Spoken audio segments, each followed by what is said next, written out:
Go.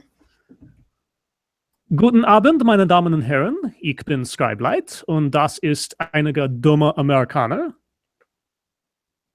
Okay. Und das ist ein Ranting Arthur. Hello. Say hello. Einige dumme Amerikaner. At least Monkey knew when to say hello. Yeah, I know. I knew when to say hello, but I just wasn't going to validate that kind of behavior. Oh, because of fucking German and my German accent? Yep. And we have a special guest, everyone. We have the Grand Monkey. Stop playing with that. Okay, she's more like the Grand Gremlin. She's the Grand Gremlin this evening. She's playing with Monkey's microphone and making all sorts of trouble. And it's adorable. It is. It's so cute.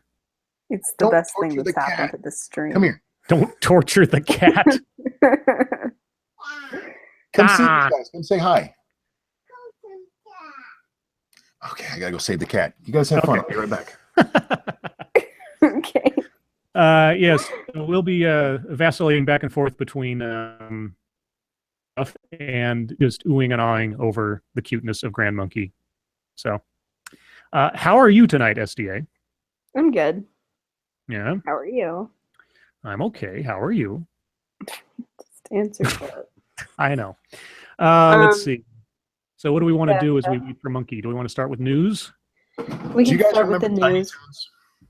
Sorry, what? Did you remember Tiny Toons? Of course. Elmira? Yes. That's my granddaughter. She loves her cat too much. Oh, yes, that's right. Elmira, the proto Elmer Fudd character. Oh, Jesus. Child, stop that. Come over here. Come say hi. Can you say Ranting Monkey? No. No. We're going to talk about the news, okay? Can you say it's time for the news? That was close. Oh, gosh. Oh, That was so cute. Okay, all right. I'll try to tear myself away from the cute for a moment. Very short moment. Let's see. So let's start off with the excitement that is Obamacare. As the title of the stream might suggest, today the House Republicans narrowly approved their sweeping health care bill. You won't fit in there.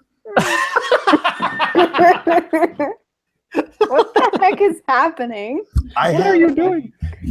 A box around my microphone for the echo, and she's trying to climb in it, but it's only a foot deep. Oh my god, it's so cute. This makes trying to be serious about the news completely impossible. Oh god. Stop pulling on the pop filter, thank you. No, your bottle doesn't. Okay. Keep going with the news. We're fine. Okay. So I will. Oh my. Did you find it? Is that silly? Here, they need to hear you laugh. Ready? Do it. No. I was just tickling. No. Okay, sorry guys. Oh my gosh. Okay, I'm gonna have to change the name of this stream to just like Cuteness Overload or something. Okay, so the revised American Health Care Act passed on a 217 to 213 vote when they needed 216 to overcome. No. Exactly. That's exactly what I thought. We're going to get this finished, Donald Trump said in a celebratory Rose Garden event surrounded by Republicans, congressional allies. Yes. Care to interject, Grand Monkey? She can interrupt me, but I can't. She has baby privilege. He vowed premiums and deductibles will be, quote, coming down, and the Affordable Care Act is essentially dead. The passage marked Republicans' biggest step yet towards replacing the Obama administration's signature domestic policy law. The bill heads next to the Senate, however, where it faces an uncertain fate. Right. It'll probably be... Exactly. That's what I thought. Yeah, passing the House is nice, but it doesn't matter until it goes through the Senate. So yeah, and by the time it gets through the Senate, even if it reaches a vote, it'll have been amended and changed 20 times anyway. So you're tiny, but you won't fit in there. I promise. You're too big. You're a big girl. Big girl. Oh, she just fuck me in the nose. Domestic abuse. Glove Oh hurts. my god. Monkey's being beaten up by a baby. You're saying, oh my god. You're adorable. I love you. Oh, God. I think we're spurring her on. I think you are. Oh. She's trying to entertain now. Oh my god. Oh goodness. Oh goodness. You know Grandpa's broken, right? I just hear her slapping you. Jesus. Oh god. Okay. Jumping up and down. I have my arm across her stomach so she doesn't fall, and that's what she's slapping at. Okay. All right. Anyway, short version is Obamacare has been partially repealed, but it hasn't been fully repealed. And until it reaches the Senate and then reaches the president, it's still up in the air as to whether or not it goes anywhere. And even if it reaches the Senate, it'll be changed and amended and things will be tacked onto it. It might just die. So we'll see. If you guys would like to fund Grand Monkey beating the crap out of Monkey, there's a dollar sign in the bottom left-hand corner. Would you like Scribe money? Yeah, would you like to sponsor violence? Yeah. You're really good people. Like that makes sense. Good money. Okay. Jesus, what the hell was that? She's pulling the keyboard from my other computer off. Can you say donate to Scribe? Say donate to Scribe. There you go. Yes. Oh my god. So many sound bites are going to come out of this. I'm going to isolate that sound. What's the time code on this right now? Say donate Oh my god, I'm to Scribe.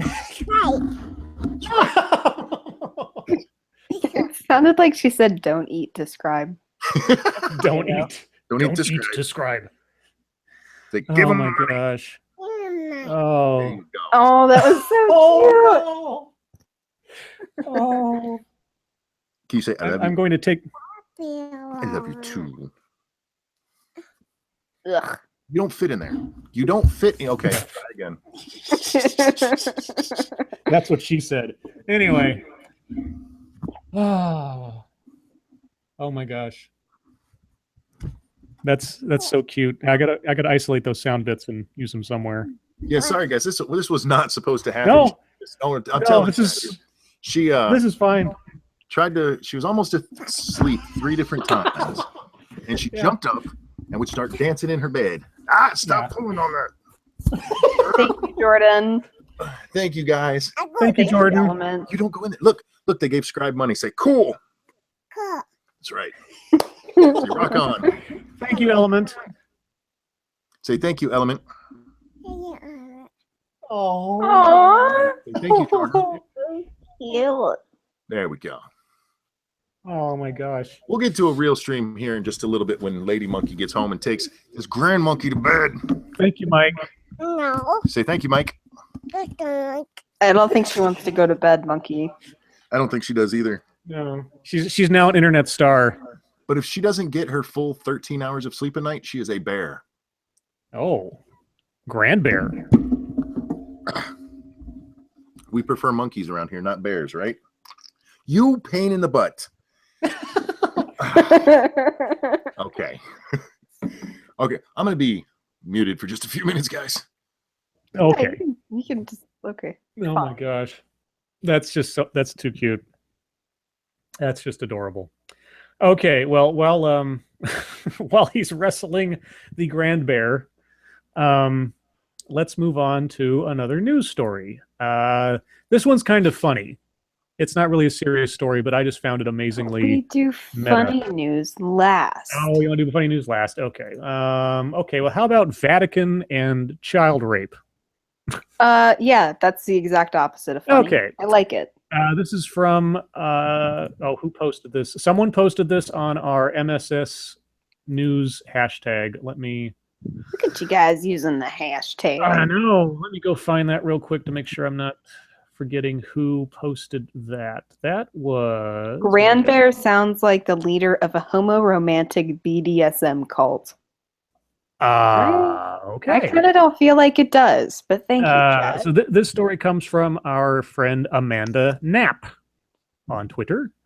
And Amanda sent us a story that says, Vatican, Priests not responsible if they rape children. What? A senior Vatican bishop has claimed that priests who rape children should not be held responsible for their actions. According to New York Catholic Bishop Robert Cunningham, New York priests who have been caught raping children aged 7 and over are being wrongly accused because, quote, children know what they're doing, so it isn't rape, unquote. What? I'm not sure I need to read any further than that to tell you all that Robert Cunningham, the Catholic Bishop of New York, is an absolute monster. But moving on, the sickening statements were made in his testimony from a deposition for a federal lawsuit in which Catholic priests are being criminally prosecuted for decades of child abuse. CounterCurrentNews.com reports, according to Cunningham, the age of reason in the Catholic Church is 7, so those boys are culpable for their actions. What the fuck? I'd like to repeat that for the sake of just outrage, because I think it's legitimate outrage. According to Cunningham, the, quote, age of reason in the Catholic Church is 7, so those boys are culpable for their actions. That is insane. Who gives a flying fuck what the age of reason in the Catholic Church is? We have Apparently laws. this guy does. The shocking statement came during testimony that was recently released from a deposition for a federal lawsuit. Charles Bailey, a survivor of a priest's abuse, asked then Bishop James Moynihan whether the church held children victims partly responsible for sexual abuse from priests. Quote, Bishop Moynihan said that right to my face. The age of reason is 7, so if you're at least 7, you're culpable for your actions. That kind of floored me, said Bailey. Obviously, the sentiment isn't something one bishop believes, but a broader excuse used to cover for the guilt of sexual predators. The age of reason may be 7 years old, but that in no way makes it the age is the child's fault he was raped. Anyway, this article is badly written. According to church doctrine, 7 is the age a child should understand the difference between right and wrong. It is also the age a child is eligible for communion. And rape. So? Yeah. It doesn't matter. You can't abuse kids. Yeah. I mean, even if it's the age of reason, you're still conceding that they're children. And I mean, you have to be okay with child fucking. And besides which, let's also remember that man's law supersedes God's law. So you guys saying, oh, well, the church says this. Yeah, well, there's some churches out there that say some pretty crazy things like, oh, I don't know, marrying 9-year-olds and stuff. But we don't think that's right either. So yeah, anyway, that's basically all the article. They kind of repeat stuff from there. Well, that's fuck-a-doodled. Okay, let's move on to this is an update on a story we covered the other day. Let me make sure I'm not missing something. Okay, this is about the stabbing that took place in Texas. The headline is Texas stabbing suspect told police he didn't remember attack. The University of Texas didn't remember attack or the attack? The attack. Okay. The University of Texas student accused of stabbing 4 students, one fatally, told police he didn't remember attacking anyone, according to an arrest affidavit. Kendricks J. White, who authorities have said suffered from mental health troubles, was charged with murder in Monday's campus attack. He remained in jail Thursday on $1 million bond. Attorneys listed for him didn't immediately return messages left Thursday. The affidavit said after White, 21, was taken into custody, he agreed to talk. When asked if he knew why he was there, he said yes, accusations of pushing someone down and I think using a bladed weapon. When asked if he was hearing voices in his head, White said his mind told him to tell the truth and withhold any action that he did because it really didn't happen, according to the affidavit. White told police it was possible he used a knife to hit someone, but that he didn't remember, the affidavit said. White said he had bought a knife several days earlier for protection, but Monday was the first day he carried it. If I did something I don't remember, then I want to be told. Wait a second. He hit somebody with a knife? Yeah. That's how he put it, apparently. Okay. Okay. Yeah. He used a knife to hit someone, but that he didn't remember. I guess you can hit somebody with a knife, technically. It kind of goes a little bit further than that, than just blunt force trauma, but yeah, you can hit somebody with a knife. Just kind of bop him on the head. Whatever. No big deal. Yeah, bop him in the heart. Who cares? Let's see. The next one that is... It's because Grandmonkey has my mouse. Oh, so now she's Mouse Monkey. Well, she's Monkey Mouse, so Monkey Mouse. Okay. That's so cute. you say Monkey Mouse. Hey, what are you doing? Where'd we go? Okay, we're fine for the moment. Okay. The next story we have comes also from MSS News. Who posted this one? Just to double check. This comes from Mariam, if I'm pronouncing that correctly. Mariam posted this in MSS News. Family booted from Delta flight and threatened with jail after refusing to give up toddler's seat. A Southern California father said he and his family were booted from a Delta flight after they declined to give up a seat they had bought for their teenage son and were attempting to use for his 2-year-old sibling. Brian and Brittany Shearer of Huntington Beach were on a red-eye flight April 23rd from Maui to Los Angeles when they got into an argument with officials after being told they had to give the seat to another passenger. Quote, I bought the seat, Brian Shearer is seen telling the agents in a video of the incident, explaining that he initially purchased the seat for his 18-year-old son, but sent the teen home early on another flight so that the toddler would have a seat on the plane. It's a red eye. He won't sleep unless he's in his car seat. So otherwise he'd be sitting in my wife's lap, crawling all over the place, and it's not safe. What? What was that, Grand Monkey? She's saying she wants to see Shrek. You want to see Shrek? Well, Kingpin isn't here.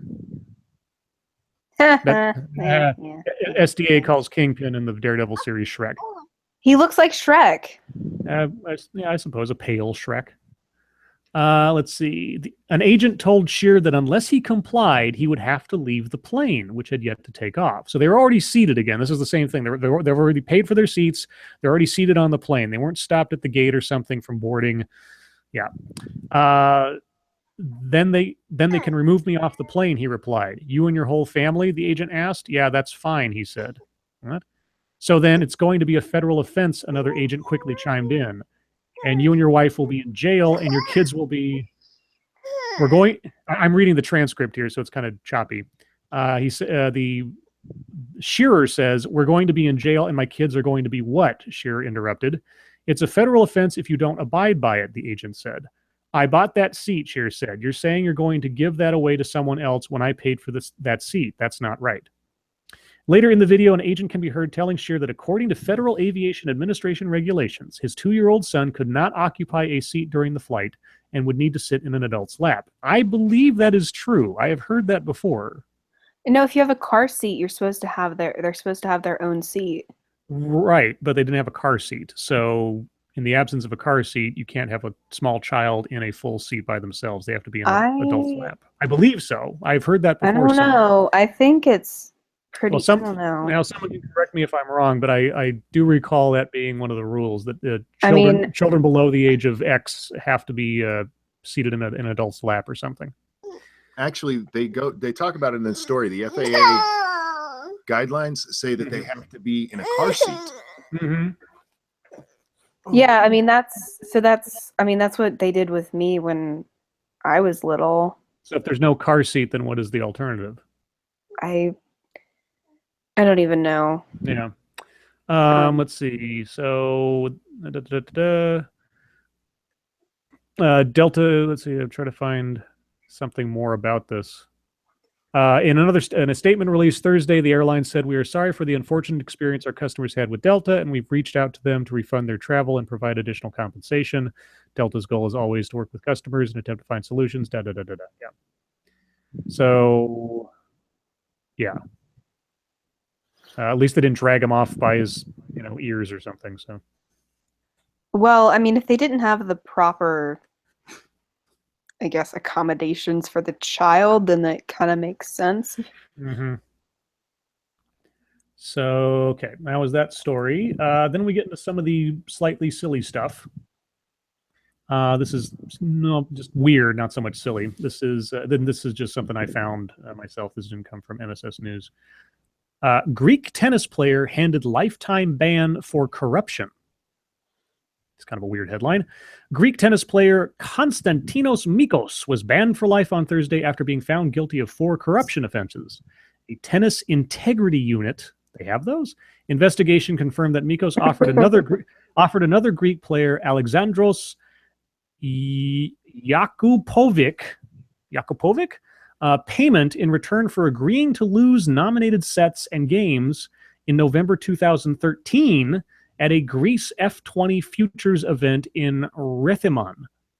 So 4 years after the fact, they're banning this guy for paying another guy to ditch it, to basically bail on a match. Okay. Mikos was also found to have operated 2 gambling accounts in which bets were placed on tennis from March 2012 to December 2013. Mikos reached a career best world ranking of 933 in 2014. Okay. I don't know if that's how good that is. Somebody in the chat who knows tennis better than I do. Wouldn't it be 930, like the 934th person? Well, that says, I guess, 933rd in the world. I guess maybe that's good. I don't know. And then for a funny story, that means that there's, what, 932 people who are better than you? That's what that means. I don't know what. Yeah.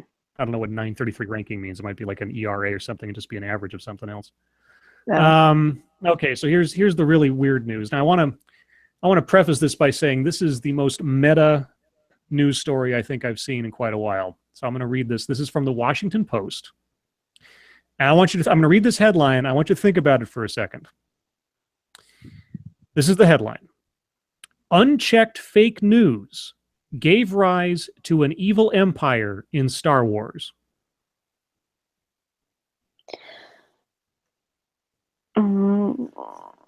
Okay, I'll read that one more time. Unchecked fake news gave rise to an evil empire in Star Wars. Okay, now I'll read the first paragraph of this because this is just amazing. We never see a journalist in Star Wars, not in 8 movies and counting. The galaxy is otherwise rich in professions. There are bartenders, bounty hunters, geneticists, one librarian, medics, moisture farmers, musicians, senators, soldiers, and a lady who sells toads out of a sewer. The character who comes closest to an act of journalism, if we're being generous, is a 2-headed alien who commentaries during a pod race. His sportscast is mostly hack work stuff like It's Skywalker and The Crowds Are Going Nuts. Worse still, he's not very impartial. At the sight of the gangster Jabba the Hutt, both of his heads gargle in apparent fealty. Yes, folks, we are reporting about fake news in a fake galaxy by a real news outlet. I could not make this up if I tried, especially that headline talking about fake news. And yeah, so basically they go on to say that for whatever reason, that since there was a lack of journalistic freedom in the Star Wars universe, that's what helped the Empire reach power. Well, I don't want to. Okay, so I'm gonna lie. I feel like, especially in the Clone Wars, Yes. Padme does a lot of, I don't know if you call it journalism, but she does a lot of investigative type stuff. Yes, this is to true. expose corruption, so it's not like it's just all unchecked. All right. You're missing the point here, I think. Yeah. Somebody's a moron and wrote an article? Yeah, they're complaining about fake news by writing a story about a fake galaxy and the lack of fake news or the presence thereof in a fictional universe. That's the whole. I mean, well, but they're wrong. If it's fake news in a fake universe, is that a double negative and cancels itself out? Dun dun dun. I don't know. That's too sci-fi for me. It's too much. That's almost like the conversation SDA and I were having today, discussing the plot possibilities of your story idea last night. We came up with something that I like, though. Yeah. Are you going to share it? Oh, you're older. Yeah, I can share it. So I want to share it. Well, I'll share it because I wrote most of it. That's true. So here's my take on it, Monkey. Are you still there? I am. There's just background noise, so I am okay. listening. Okay. So your initial idea was someone who, on every birthday at 21 or whatever, they go to sleep, wake up, or on the advent of their birthday, the year resets, but it's a different reality. He's the same person, but there's just something different about the reality, like you know, the Nazis won World War II or something more subtle or whatever. Yeah, it can be anything from you know, just his mother has different color hair to his mother is deceased. I mean, anything can happen in that. Yeah. So I was thinking that a year, if this were to be told in a novel, a year's time to sort of establish what's going on and then lead up to a sudden change is a long time to try to tell a story. So I was trying to think of like something that was still similar, but it morphed. So this isn't to say that, you know, your idea's defunct or something, but I came up with something like this. Basically, my first thought was, okay, if this guy wakes up every year in a different reality, presumably there are other versions of him that are also waking up in the other realities. So I thought, what's the function of this in a story? How would that be useful? So here's how it would play out in the book itself. Our main character, who SDA named Carter for the sake of things, he wakes up in a hospital bed. His sister's standing there looking all shocked, and he starts trying to get out of the bed, and they're even more shocked because apparently he was in a car accident. He was completely paralyzed. He mumbled some word to his sister, and suddenly he, you know, kind of woke up out of being sort of delirious, and suddenly all his wounds are healed, and he has no memory of the car accident. And he's just like, what the hell's going on? And when he tries to find out what did I say, he doesn't remember saying anything to his sister, and his sister says something like, you just said blah, and whatever this blah is the name of some mythical entity, and we'll get to that. So our friend gets out of bed. He's considered a miracle. Doesn't know what happened. Oh, sorry. Good night. You can say good night. Okay, Grandmonkey's going night night. So night night, Grandmonkey. Hey, good night, peeps. Yeah, she's all about her bottle right now. So okay. Night, baby. Love you.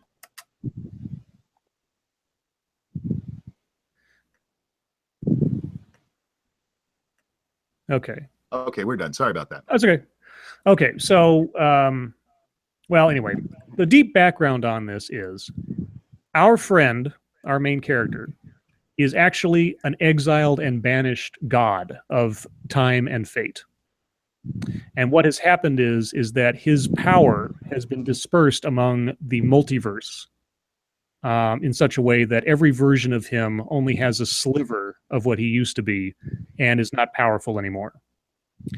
In one of these realities, in some fashion, this one particular version of our character had a near-death experience, i.e. this car accident. And in the course of this near-death experience, had an epiphany and realized what he used to be.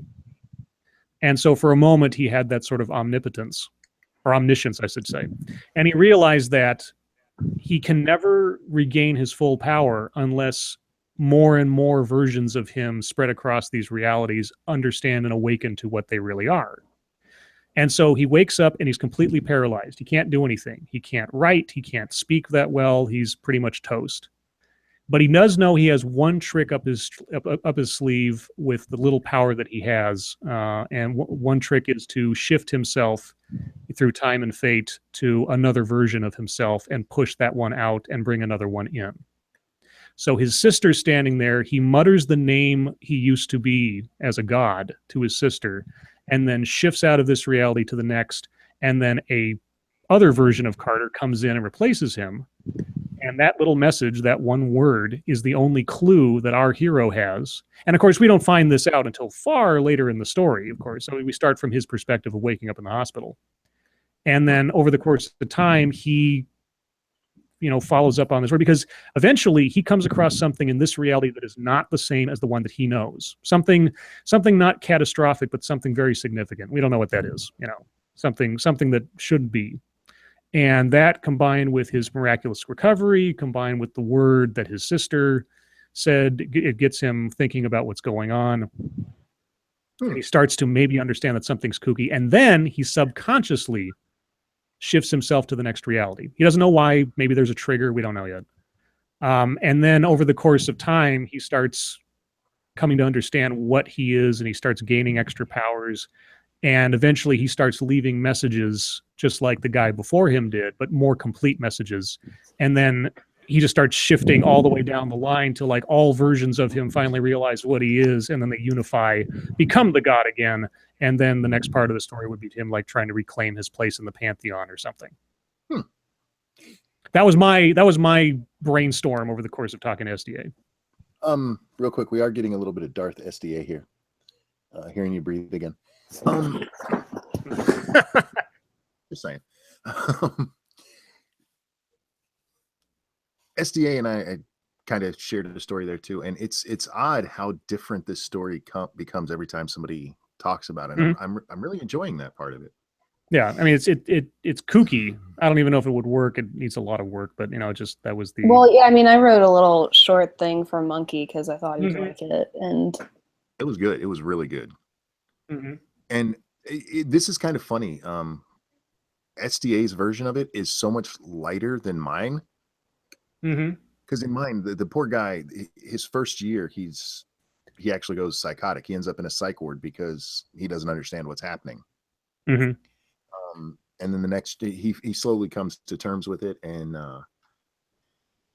he just dreads. The reason I picked the 21st birthday was because that's the one that everybody celebrates. It's really huge, That's when you become, an adult and you get to go out drinking. And the idea of just that becoming the day you dread, right? Really, yeah, I think, my version, I made him older. It made sense in that case. Yeah, with the story that you told, yeah. So one thing that you find in writing is so many people are worried about having an original concept, and everything has been done. We all know that, but you can take any writing prompt and give it to 5 people, and they will tell entirely different stories based on that one thing. Exactly. And I didn't mean to do that with sharing that idea yesterday, but it's cool how it's coming up. No, this is the kind of stuff I would. Oh, sorry. As I say, if anybody in the chat wants to take a shot at writing a story about that, send it to me on Twitter or hit me up an email. I'll read it. I'm interested to see what people come up with. Yeah, I it love was this. funny that. Sorry. Go ahead. It was just funny because Monkey said the same thing to me that like a couple of people have said to me the first time they read something I write, which was, "Oh, it didn't suck." And I was like, "Thanks, Monkey." I have a lot of friends who tell me they write, and then they send me something, and it's just awful. It's they're not telling a story; they're telling the idea for a story. Kind of like what I did last night. That was the idea for a story. It's not the whole story. Right. Yeah, that's what that's what I did today with SD, and we're talking about it. That's my favorite part of cooking up like role-playing games and stuff like that. I love brainstorming plot lines and stuff. I mean, she and I did it on that Jessica Jones stream, trying to figure out a better way to tell the story.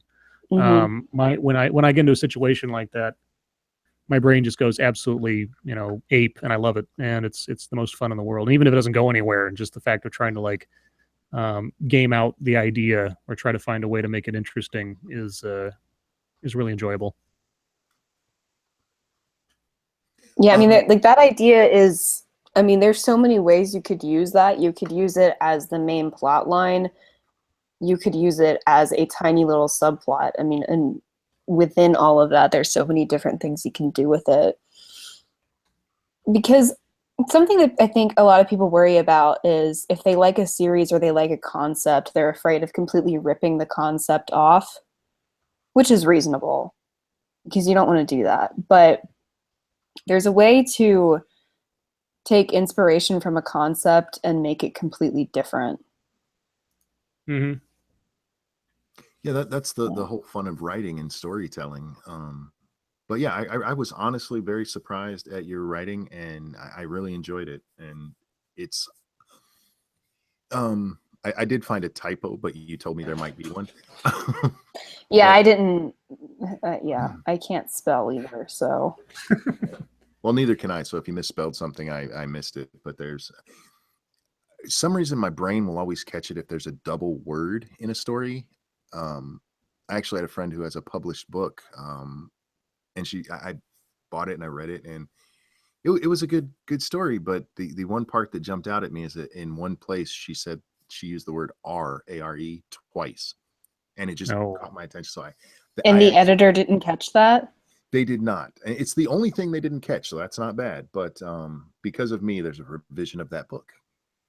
Oh, you're such a perceptive individual. Yes. It's nice to be anal about some things. Yeah. Well, anyway, I am out of stories, so we're going to talk about videos or something. Did anybody make one today? I did. Nope.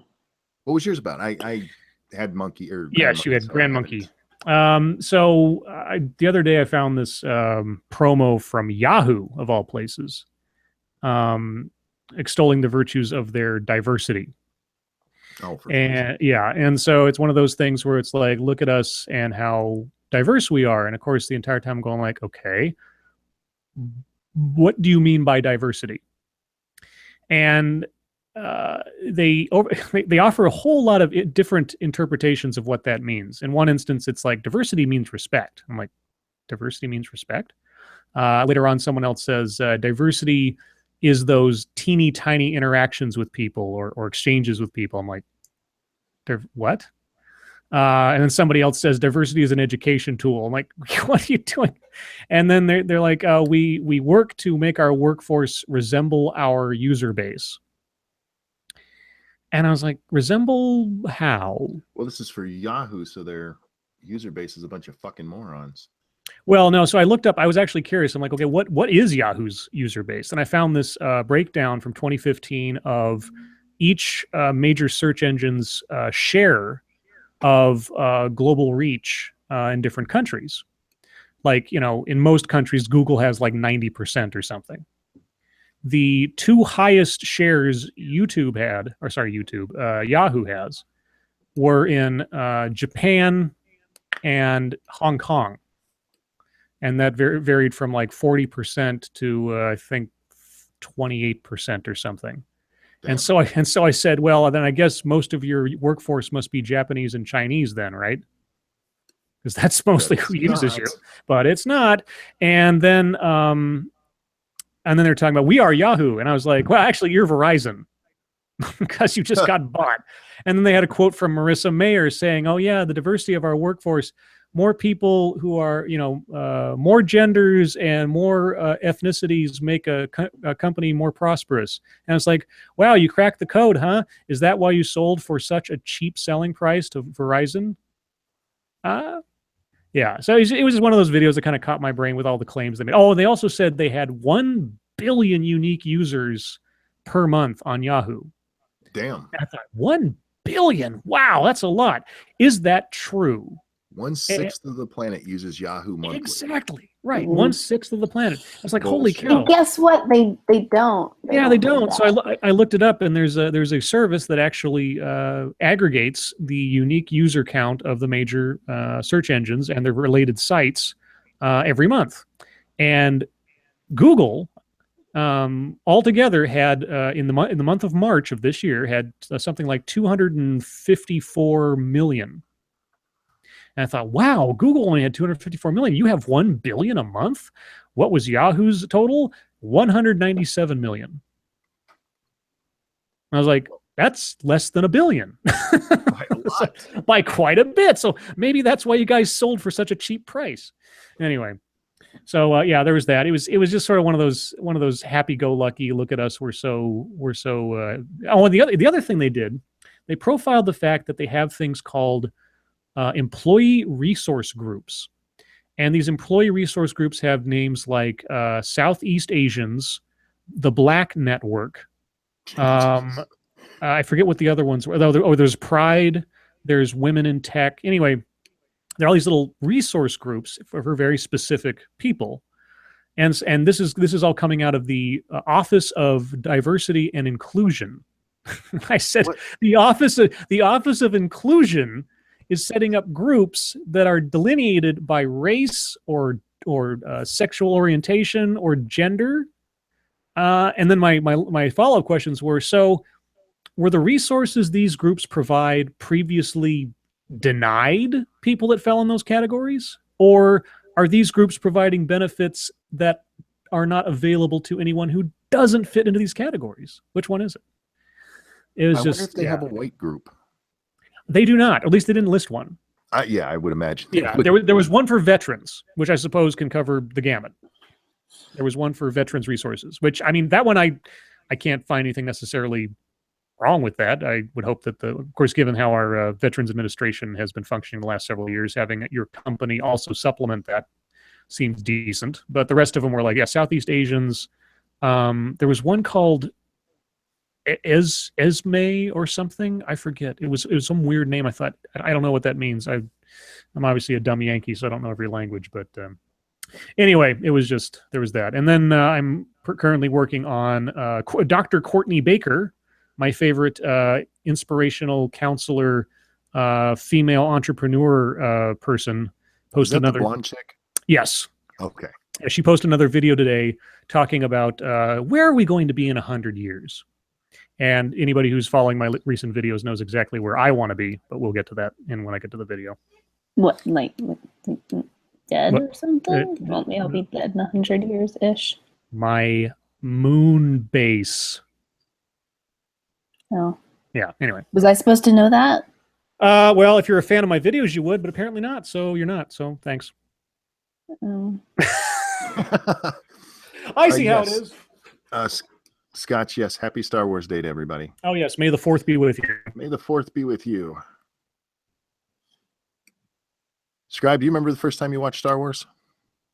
I don't remember the first time, but I remember the version of it that I saw. My dad had copied an official version of the first 3 movies onto VHS, so he duped them.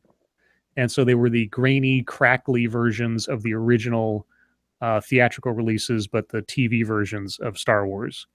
And I played the hell out of those tapes. I think they were probably worn down to the bone by the time I was done with them. And did you live in an area where they showed Star Wars on TV and they would have it on the radio at the same time? No, if that was the case, I don't remember that, but I never experienced that. No. The first time I saw Star Wars was actually in a drive-in theater when I was 5 or so. Nice. Yeah, the only thing I really remember about it is the scene where Vader turns to Leia when he's about to torture her. Mm-hmm. I remember his face distinctly, and I remember that my dad missed most of the movie because my brother kept having to go to the bathroom. Oh no. Then I saw Empire at the movies the day it came out. Mm-hmm. And the only part of that I remember from that was finding out that Vader was Luke's father. Mm-hmm. And then I didn't see Jedi until VHS, which is kind of fitting. Yeah. Because other than Leia in the bikini, yeah. I like, I mean, compared to a lot of movies, Return of the Jedi is great. But and the last fight scene is just great too. Yes, the final fight is awesome, but the Ewoks, fuck the Ewoks. Yeah, the Ewoks were, well, I mean, originally Lucas wanted to have it be the Wookiees. Yeah. But he decided that he wanted to have the contrast between the primitive tribe versus the technological empire be really distinct. But since he'd shown that Chewbacca was so technically adept over the course of 2 or 3 movies, he didn't think that would work anymore. So he changed it to little teddy bears. So we could have had an Ewok versus, a Wookiee versus Empire battle back in Return of the Jedi, but Lucas chickened out. That would have been awesome. Yeah, you couldn't have said that just like, well, Chewbacca's special because he went off into space with Han Solo and the rest of his tribe is all primitive. No, we got teddy bears. Yeah. Have you seen the meme that says it's a picture of Wicket and it says I used to be a Care Bear and then I tried meth? No, I haven't seen that. That's a good one. That's a good one. Find it and tag you in it. It's fucking awesome. That's a good one. Somebody mentioned Leia kissing Luke, and you know what? That would not have been a problem if it hadn't have been for the line in Return of the Jedi where she says, "Somehow I always knew." Yeah. That makes it fucking creepy. Yeah, that makes it creepy. Yeah, I know. Had she been like, what? Oh, shit. It also That shows a would've- little bit. It also shows a little bit how Lucas didn't quite plan these things out all that much in advance. Or maybe he did. Maybe he has a thing for his sister. Does Lucas You have don't a know. sister? Don't judge. Don't judge. It's his Incest? lifestyle. Oh, It's his lifestyle God. choice. Oh, Gross, monkey. gross monkey. He's incest sexual. Yeah. I don't know if I saw the prequels or the originals first, but I distinctly remember Liam Neeson, and he was my first movie star crush. So And you've seen Taken, yes? no, actually. You've never seen Taken? Good. Are you Christ. really? No, Are I'm Are not you saying that. surprised? Yes. If you're a Liam Neeson fan, you need to watch that movie. It's one of Yes. his better performances, and he is just badass in that movie. Yeah. If you like Liam Neeson, yeah, definitely watch it. Or Darkman. Darkman's classic. Yeah. Darkman's. Oh I God. don't know. I was just like 5 years old, and I thought he was Darkman. hot. Yeah, Darkman and Taken. Watch those. Those are sort of like Liam Neeson, great movies. Him just being awesome. Darkman came about because Sam Raimi couldn't get the rights to Batman, so he made up his own superhero. And I thought that was awesome. That felt like a brotherly tongue. What? From our chat, Anti-Schwager TV. Yeah, a brotherly tongue. Oh God. And it was. I love when I read something and it takes me a second to understand context. Mara Jane says, "I'm pregnant, Patrick." And I'm like, "You're pregnant, Patrick? I thought you were Mara." Sounds like a line from a soap opera. She's coming out here Oh, God. live. I'm pregnant. I'm bearing. What? No.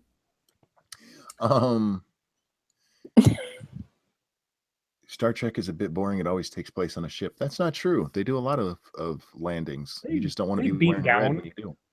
Yeah, they beam down occasionally. Stuff. They had that whole planet set for things like that. Yeah. As I go back and because I still love Next Generation, I've gone back and watched a few, and it's amazing just how, in the short time since that was on, how cheesy those fucking sets look now. Yeah, just they look a horrible. little particle board and plastic. Yeah. It's even worse if you go Yeah. back and watch the original series. Holy shit. That wasn't even particle board, it was cardboard. Yeah, DS9 looks a hell of a lot better. Yeah. I haven't seen any of the Star Trek stuff. Give Next Generation season 2 and onward a try. Season 1's a little rough. I would say jump into 3 because they go back to Crusher as the Doctor. Oh yeah, that's right. Because But what's her name with the Pollock or what her name was? yeah, she was that perm always bugged me. yes. Oh, man. Somebody said original Star Trek is fucking awful. If you like the Doctor Who that's going on now, it's pretty much the same set, so you might like it.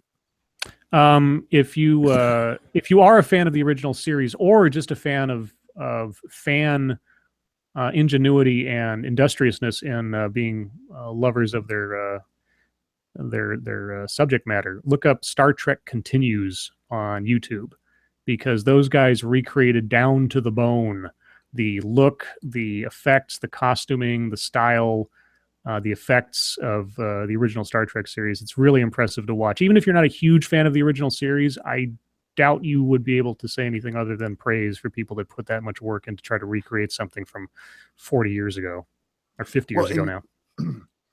One of the great things about Star Trek is a lot of the futuristic stuff that they had is now our realities. Yeah. Like data pads and cell phones. Yeah. Amazing. Because one of the things, if you read anything about Gene Roddenberry, is while he was doing science fiction, he insisted that everything at least be scientifically possible with what was known at the time. Mm-hmm. So things like the data pads, I mean, there was no reason you couldn't have a small handheld computer. Even though, I mean, if you go back to the original Star Trek at the time, the computers of the time were fucking huge mammoth things, and they took up whole buildings. Excuse me. But it is neat to go back and see what was considered fantasy that to us today would be like, that's nothing. Mm-hmm. But yeah, it's Star Wars Day, not Star Trek Day, so I'll stop being a nerd about Trek. Somebody Communist. asked you who you like better, or who's better, Django or Boba Fett? Better. Well, I mean, as far as like expanded universe stuff, probably Boba Fett, just because he had more to do. Although they made Django cooler outside of the movies than inside the movies because they gave more backstory and such. So they both have their merits, but I think obviously Boba Fett's got the more colorful and illustrious storyline to him, and it's still unclear as to whether or not he might show up in one of the next movies or something, like he survived the Sarlacc or whatever, which would be kind of cool. I love Boba Fett just for how popular he became with basically no story. Yeah, exactly. His entire story is he caught Han Solo and then Pretty much. died quickly because somebody turned around and hit him accidentally. Right. Like, oops, I hit your jetpack and now you fly into the Sarlacc pit. Yeah, that was that he became so popular based on that is just awesome.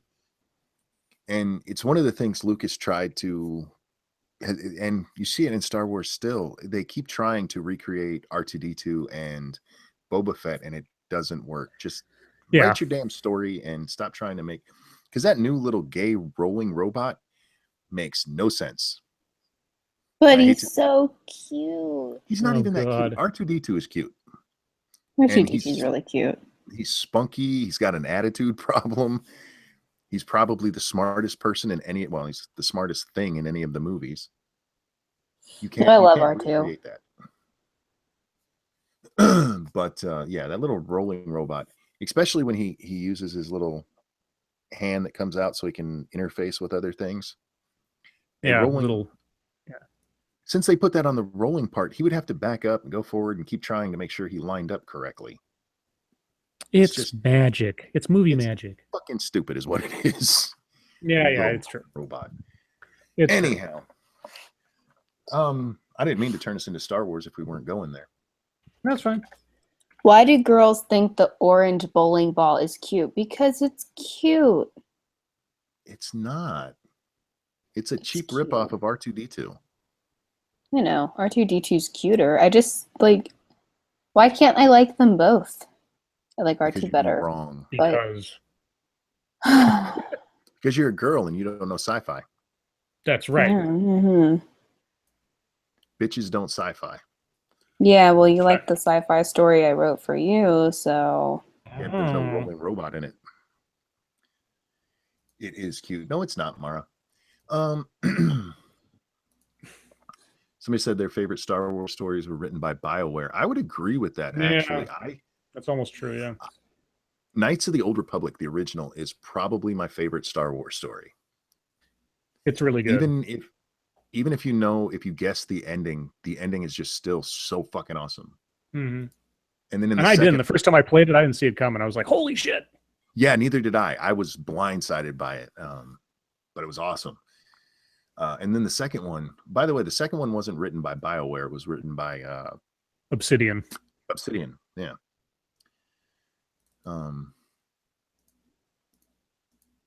Trying to think of more. Scribe, you're the Star Wars nerd. Talk about Star Wars. Oh God. Well, what do you want to know? I could go on forever. What's the most obscure thing you can think of about Star Wars that you know?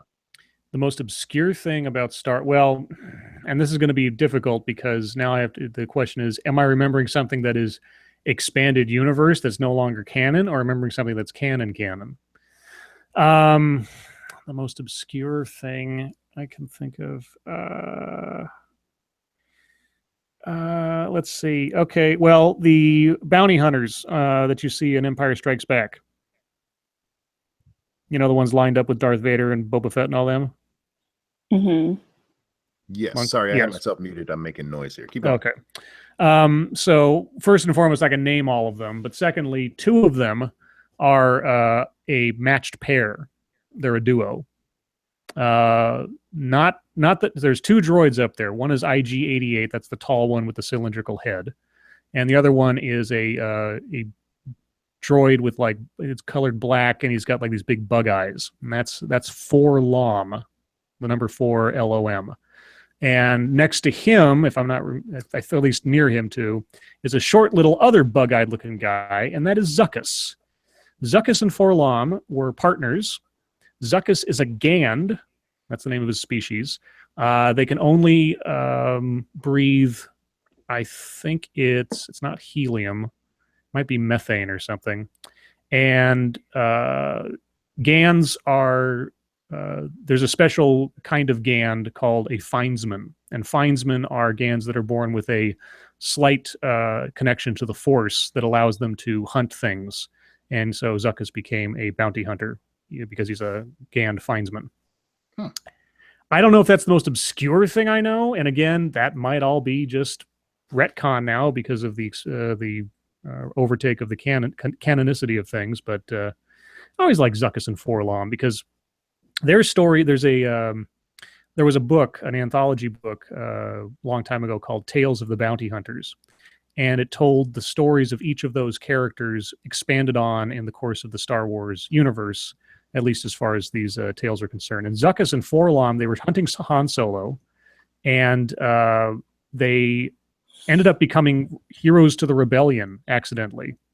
They didn't mean to, but it turned out they had more morality than they had greed, and they ended up saving people who had been stranded after the battle at Hoth, which was kind of interesting.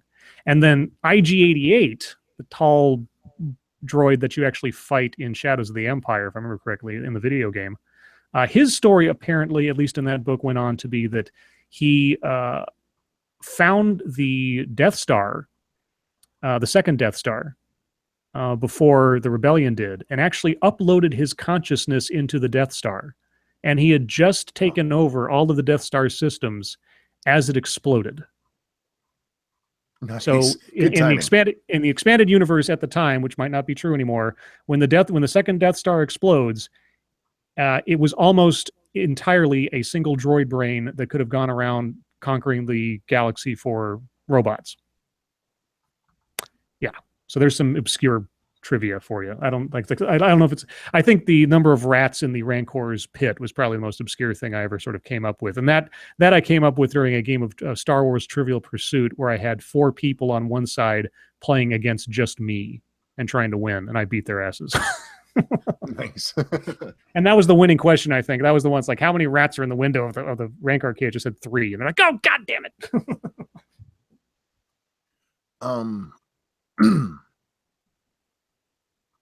That's all I have for Star Wars stuff. What else you guys want to talk about? I don't know. You working on any videos?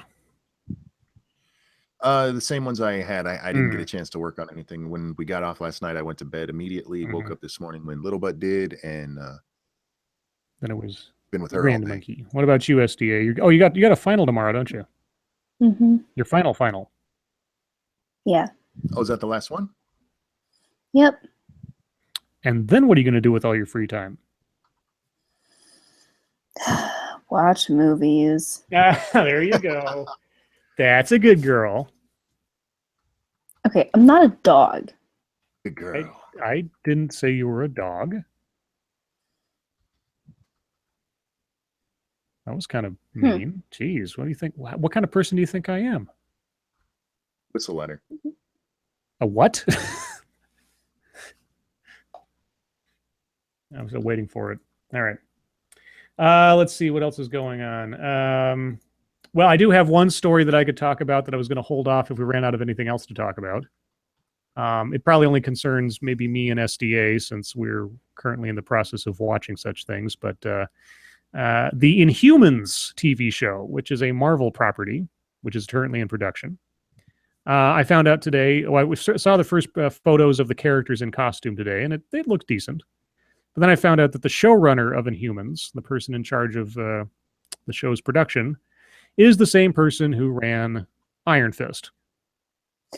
Oh, no. So I am increasingly pessimistic about the quality of the Inhumans show for as good as the casting is. It'll also be a very interesting challenge given that the main character or the leader of the Inhumans cannot speak, or he's not allowed to speak. Let's put it that way. Because a simple utterance of his vocal cords can level mountains. So he has been trained from birth not to make a single sound. And so in the comic books, like he just has to whisper and he can like incinerate somebody just completely. So yeah. Well, that's just rude. Yeah, it also makes for an Incinerate interesting character, which people. means he's going to have to emote almost the entire time and never speak, which I'm looking forward to. I really hope they don't, you know, figure out some stupid plot device in which he can speak to get around it. I hope they actually force him to have to act without speaking for most of the show, and then when he does speak, it is something momentous and interesting. Well, let's hope they do a good job. Hopefully. We'll find out. Maybe. Let's see. Somebody asked, "Did you see the Defenders trailer?" I did. I talked about it last night. I think it was mostly fighting and profiling people, and Iron Fist was still the weakest part of the entire group. Sign language. Yeah, I think there is going to be sign language in there. I believe that is part of the source material. So, what else? Yeah, emotes. Yeah, emotes. Let's see. Has anything else happened in the news since we've been sitting here? For some reason, a Peter in the chat thinks that a penguin is a smush cookie. Peter in the chat is wrong. That's very much weird. wrong. Yeah, That would be Someone made me some fan art of a penguin, and it's adorable, and I love it. So thank you. Mm-hmm. I can find out. Let's see. Who was that? Yeah, what's the name of the name of that person was, because they messaged me to pass it on to SDA because I guess since I'm her keeper. Let's see. That was I'm going to try to pronounce this. Tallik X, TALLIKX, messaged me and shared that link to the fan art of a penguin. I haven't actually seen it yet. I just passed on the link, so I'll have to take a look at it here. I like it. Let's see if it'll let me see it. And oh, isn't that cute? Penguin. Yeah. Should I share it with the chat? Yeah, you should. Okay, I'll share it with the chat. We can do that. Everybody can see the fan art penguin. Otherwise, I don't know. It sounds like we're already kind of tailing off. Well, I just don't. I like I said, I spent my day with a toddler, so when I do that, I don't get much time to read stuff. And when she took her nap today, I actually took a nap with her. So, was she sleeping on your chest? No, she's too big for that. When she was little, she did. Okay. I introduced her to the movie Iron Man. She really liked when he started flying. Nice. She loves superheroes. She really loves the Hulk. She'll say Hulk smash. Yeah, that's right. So cute. You guys heard that Ghazi quit doing the Blair White debate thing? Oh yeah, backed out. Well, he had given those ridiculous terms anyway. So. Right. Yeah, Blair said, no, I'm not going to do that. And he's like, haha, she's too scared to sign a contract. He wanted her to sign a contract.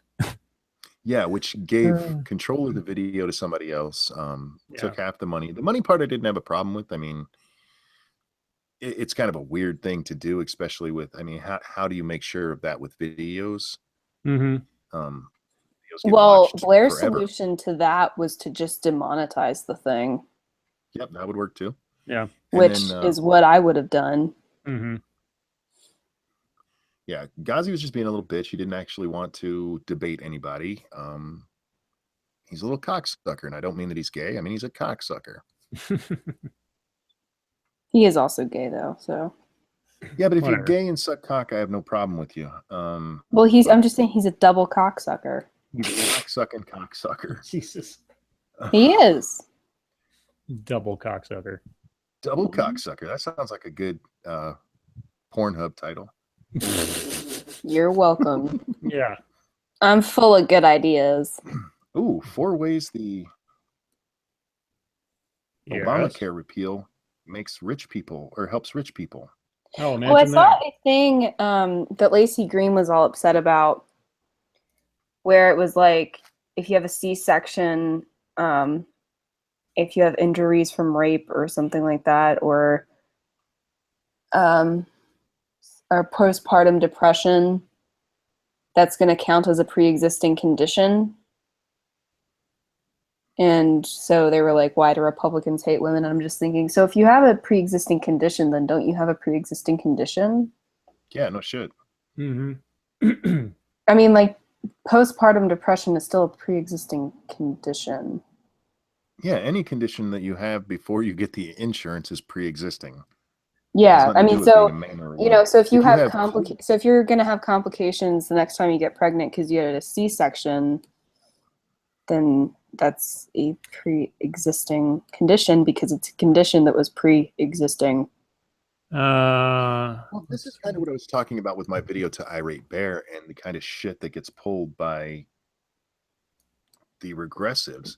I mean, that has nothing to do with hating women. If you have prostate cancer and then you have to get insurance because for whatever reason, say Obama promised you could keep your insurance and then you couldn't. Mm-hmm. That's a pre-existing condition, and it's not against men. It just happens to be something you had before you got the new insurance. Right. But what do? Oh, they hate women. They hate the women. No, it's just that pre-existing conditions are existent or conditions that were, you know, pre-existing. It seems pretty simple to me. I mean, I don't know. And yeah, but see, if you come out the other try to issue, explain I think. this. No, keep going. I'm sorry. The other issue with this is that we don't actually know what they're going to do with the pre-existing conditions part of it yet, because, like you said earlier, while it has gone through the House, that doesn't mean jack shit because it hasn't cleared the Senate. And it'll get changed in the Senate and likely have to go back to the House. This will be passed around for a while. Trump got his headline, and now they will probably slow down before they actually pass anything. So, I'm just tired of the they hate women. No, for fuck's sake, no. You don't have to dress up as a cunt. Yeah, exactly, because it's still a pre-existing condition, even if those conditions are. Although they said if you're a rape survivor, I'm like, well, that's not exclusive to women, but okay. But the other conditions, you know, well, you know, I guess unless you're a trans man who has postpartum depression, but then that's a whole. Well, they do this. They conflate it because it does, that condition would affect women. So, but like my example, prostate cancer. You know who can't get prostate cancer? Women. Women. They don't have prostate at all. Right. So that means Republicans also hate men. Republicans just hate everybody, which is also something they say. So, and I'm not a Republican. I am not. I think most of them are fucking morons. They do a lot of really stupid shit. But I don't understand how they get away with this shit of Republicans hate women. Well, it's because the Republicans. Sorry. It's just moronic. I think part of it is that the Republicans have spent so much time not biting back. Yeah. Like they don't even go, nuh-uh. They're so used to, this has been going on since the 80s. They so desperately want good press, and they do it to the extreme to where they end up fucking over their base. Now, and again, I am not advocating what Republicans want, but if you run on a platform and then you go to pass that law and the press gives you shit for it and you back off, then you're an asshole. You didn't do what your constituents put you there for. Especially if it's something you campaigned on. Now, if let's just throw this out there, say a Second Amendment issue. If you ran your whole campaign and didn't mention guns at all, and then a gun bill comes up and you side with the left, fine. But if a gun bill comes up that you promised you wouldn't vote for, and then you do because you don't want bad press, you're a fucking asshole. And that's what the Republicans have been doing forever. They need to stop being so scared of what everybody else is going to say. I thought Donald Trump would have been the biggest boon to the Republicans if they would just pay the fuck attention. You don't have to do everything he does, but he did not back down to the press when they tried doing the same thing to him. And what happened? He fucking won while they were going, I don't understand how this happened. Stop taking their shit. Right. Anyhow. But like I said, they've been so scared for so long to just go, Uh-huh. Well, that's when they're why, like, oh, you hate women, they don't even go, that's fucking stupid. well, the example I used in my thing, because Mitt Romney was called sexist. What did he do? I have this binder full of women. And how did that turn out for him? He got mocked relentlessly for that stupid shit. The far left and far right are insane. Yeah, they are. They both need to, they all want to get into your lives for different reasons. Politicians are not that bright, really. Actually, some of them are really, really bright, to the point of being, they're like those nerds who know way too much and shouldn't talk to people. There's a few of those. But yeah, most of them are just fucking retards who have learned to game the system. Romney care, yeah. Scribe, where'd you go? Oh, I was letting you guys talk. I talked plenty, so I figured it was your turn. I do have a couple of stories that people have been sending me on the Twitter machine. Oh, sweet. What we got? Let's see. So first, I've got Taz sent me this. Chicago approves plan to block Trump's name on his tower with giant flying pigs. Wait, what? I will tell you. When architect Jeffrey Roberts first came up with the idea for flying pigs on parade, the possibility that Donald Trump would clinch the presidency seemed like a when pigs fly situation, unrealistic. The phrase has taken on a whole new meaning now that his plan to cover up Trump's name on his eponymous Chicago hotel with flying golden pigs is officially on the go. Roberts of architecture design firm New World Design Limited has been given the go-ahead to provide a, quote, relief to the citizens of Chicago, unquote, from the visual noise that is Trump's ostentatious monument to his ego. And what better idea to block out the 20-foot-tall Trump sign than to tether 4 giant gold-colored to buoys. What?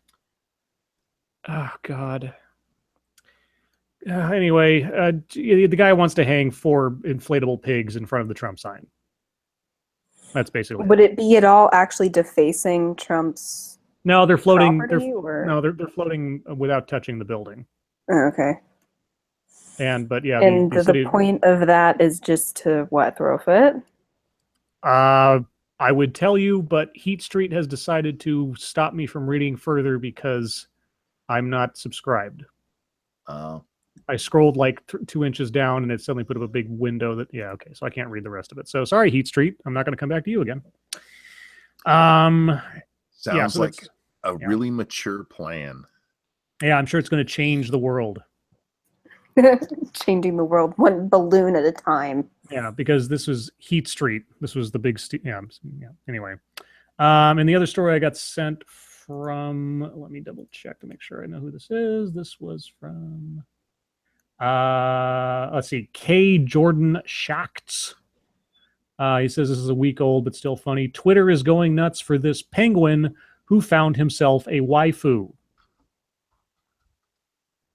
Okay. Well, I will tell you.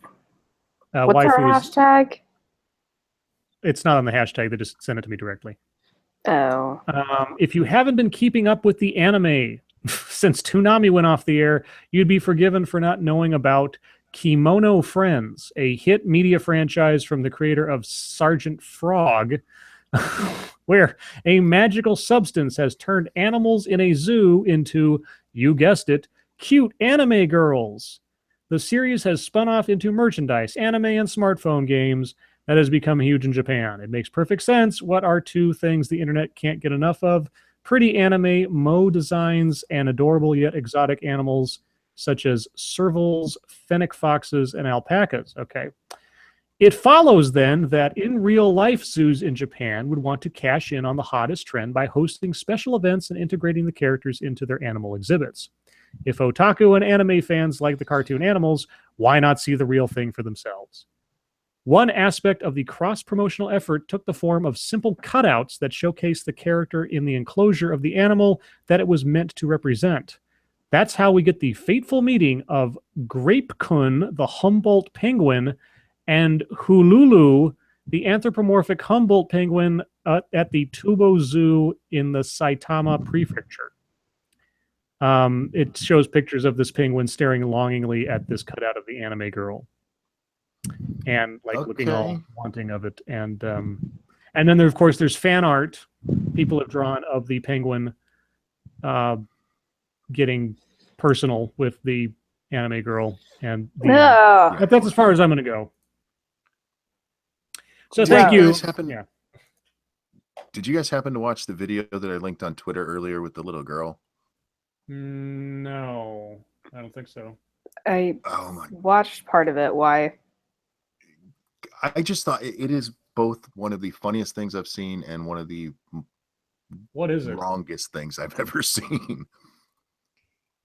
Is this the one where someone said, where Polydub said it was like a 10-year-old SDA? Yes. It's this little anti-SJW girl. She's actually 12, according to the About page. Her parents own this channel. She just runs it. She has 674,000 followers. What the? Yeah, and you need to get Grandmonkey her own channel. This chick is horrifically foul-mouthed. It's in the chat there for you guys to check it out. And she's doing a response video to a 10-year-old who is a communist. Oh, Jesus. It's just beautiful. It's awesome. It looks like somebody, like satire, like somebody say, hey, let's get kids in here to do this. But it's not. This girl's absolutely serious, and the little commie kid is absolutely serious. And it's funny as hell if you look at our community and the SJW community and realize that a lot of times we just have really childish fights while swearing at each other. But you should definitely watch it. It's funny as shit. She talks way too mature for her age, but I guess that's part of the draw. Yeah. Yeah, she is horrible. I love you, SDA. Oh, Polly said, I love you, SDA. For calling you the 10-year-old. I would watch a video of her jumping around of SDA jumping around on her bed, throwing a fit. Oh, I'm sure you would. I would just play that on repeat.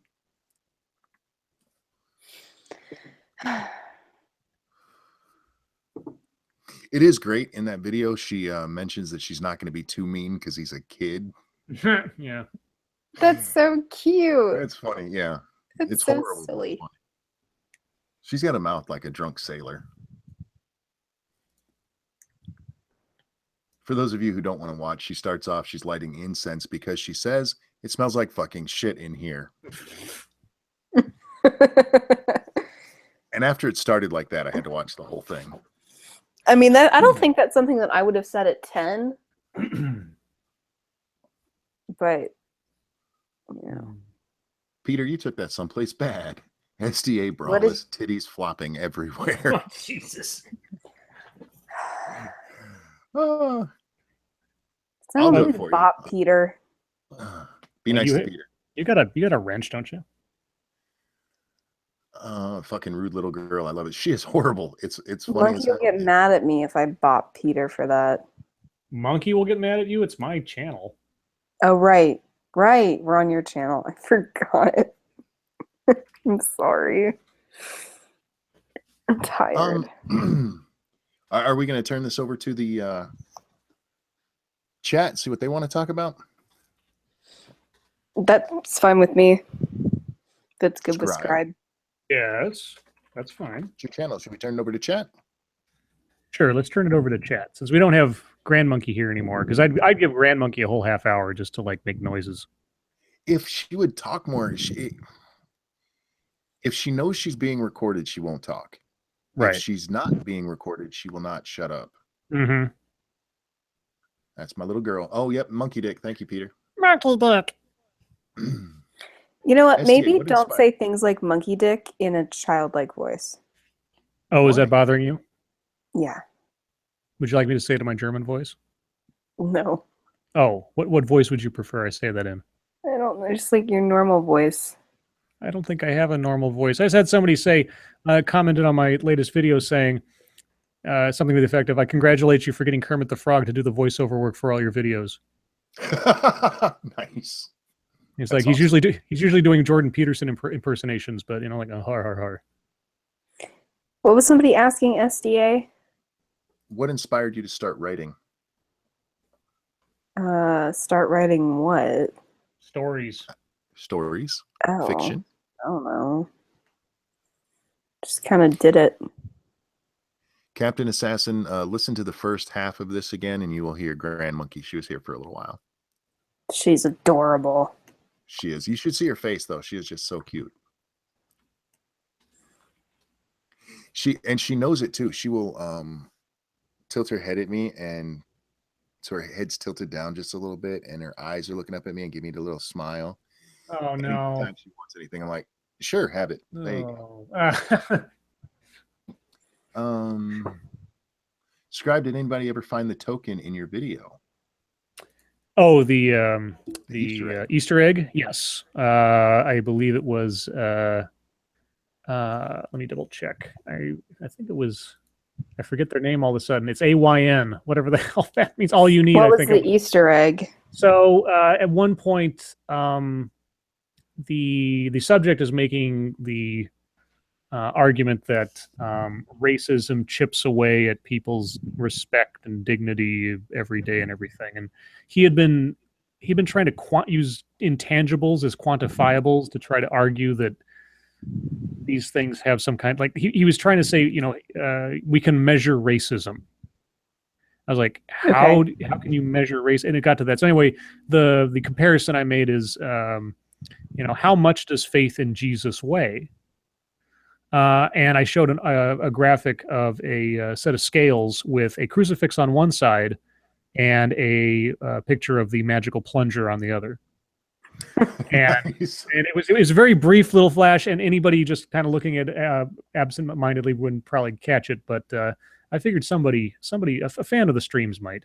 And I said that if anybody, the first person to post that they found it and identify it, would get a special title bestowed upon them in the comments. And let me find that real quick to make sure I read it correctly and give attribution to the right person. 1 second here. Oh yes, it's All You Need. That is the name of our friend, and he is thereby dubbed the Perceptive Plungerer. Nice. That is his title for having found the Easter egg. I'm not going to do an Easter egg in all the videos, but I might occasionally throw something in there that will be significant to people who are paying attention. I think I might do it. Someone said no bark noises with the Grandmonkey. I don't think I did that. I think you did once. Yeah, you did once. No. What would you do? I don't know. I don't remember. I just remember you doing it. Oh, well, you probably deserved it. I think I might steal your idea and start putting Easter eggs from the streams in my videos to see who can get them. Yeah. I'll try to work in Meatloaf at some point. I did put Smush Cookie. I did put Smush Cookie into one of the Dr. Courtney Baker videos. Well, I didn't make it an Easter egg so much as just a sly reference to vagina. So I used Smush Cookie in one of my videos, and somebody in the comments said it was the grossest thing they've ever heard as a term for vagina. How is it gross? I'm like, haven't you ever heard gash? That's the, Ew. that's the worst one to me. What? Gross. Gash. That's like Twat. Or twat, as my British friends say. Twat. Twat. I hate the way they say it. Twat. There were a couple of questions that I missed here. Somebody asked if there's any content creators we would recommend that we haven't currently talked about or something. Scribe and Monkey are pretty good. Oh, she's affirming our egos. She is. That's what she's here for. Oh, Validation. yeah. You better not forget it either. Don't forget it. I have a good mind for those kind of things. There's one guy I will point people to just because he's got a far. I mean, he might have just slightly a better golden voice than Monkey. And although he's got a haircut that looks like it's the Grim Reaper's scythe, so just be aware of that. His YouTube name is I Think I'm Real, and yeah, he's too pretty for his own good, and he's got a great voice, and it's the haircut. Just saying, dude. I know maybe that's the fashion trend of the day or something, but that is some kind of haircut. That. Yeah. Anyway, so that'd be one that I'd recommend people go take a look at. I haven't had much chance to watch YouTube lately. Even the people I already follow. So I will come up with names to drop during streams, I guess. I tend to, when I find somebody I like, I yell it out anyway. So. What advice would you give to someone writing a law book? What does that mean? Like a book about laws? Or are you talking like a book for lawyers? Grisham. Or are we talking about crime stuff? Or if you're talking about like a legal thriller or something, know what you're talking about. Go to courtrooms, observe procedure, talk to a lawyer if you're not already one. Go take a paralegal class, go to law school, something. I mean, you got to if you're gonna be convincing in your storytelling about the law and that kind of stuff, you have to have some accurate reference, even if it's larger than life. It has to be at least commensurate to reality. Yeah, and if you want to use it in like a fantasy setting or something, I mean, in that case, or a sci-fi type thing, then you can make up. Okay, so making up your own laws. I don't know, make up some laws and write them down. Oh God, we still have people going on the gash thing. Meat curtains just popped up. Ew! Meat curtains is definitely If one that's of the what your grosser ones. if that's what your snoochadoodle looks like, I'm so sorry, but they have plastic surgery for that now, so you cannot be disgusting. If you want to be disgusting, then keep your meat curtains. Oh man! I just thought I should let everybody know. Yeah, thanks for that advice. You should start an advice channel for that kind of stuff. How to manage your meat curtains with SDA. Just get them cut off, please. Oh God! You want to wait? Are you advocating for female genital mutilation? No, I'm advocating for women to go do the world a favor and get themselves some plastic surgery. Well, it's not like the world is going to see it unless they're, a porn star. Yeah, but somebody's going to see it, and you don't want to ruin their life, so. Have you ever seen Bat Wings? Gross. You ever see the movie Teeth? Oh my God, yes. That movie is awesome. There you go. It is so bad. I think my favorite part of that is that her stepbrother will only fuck women in the ass because he accidentally touched her cooch and it bit his finger. Yeah. That movie was so fucking bizarre. There's a great scene where he's just finished nailing some chick and she goes to him, other guys like to fuck my pussy, or however she says it. And he goes, well, let them do it. I'm not them. And like, that is the best writing in history. Teeth was an excellent movie. Are you serious?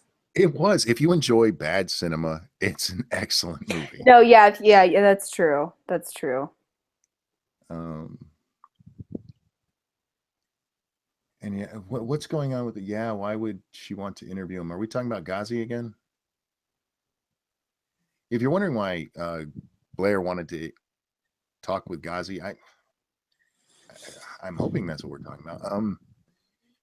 She did it because he said nobody would debate him, so she offered.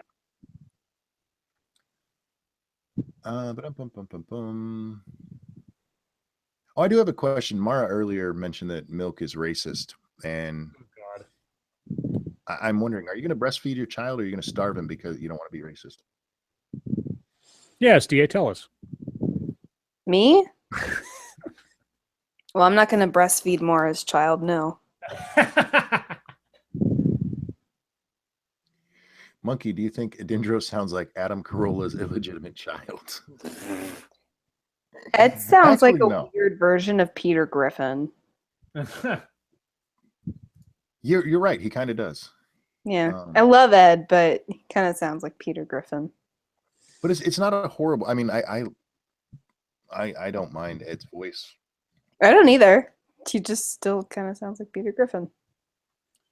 Breast milk is racist. Yes, it is. Questions, comments, guys? Anything you want us to talk about? Big lightning flash just happened over here. Oh shit. Uh-oh. Ooh, was that thunder? Yeah, that was thunder. There's a big storm going on around here right now. So, like I said before, if I suddenly disappear, carry on without me. I'm hoping that this is just. I mean, there was about what was the? There was like.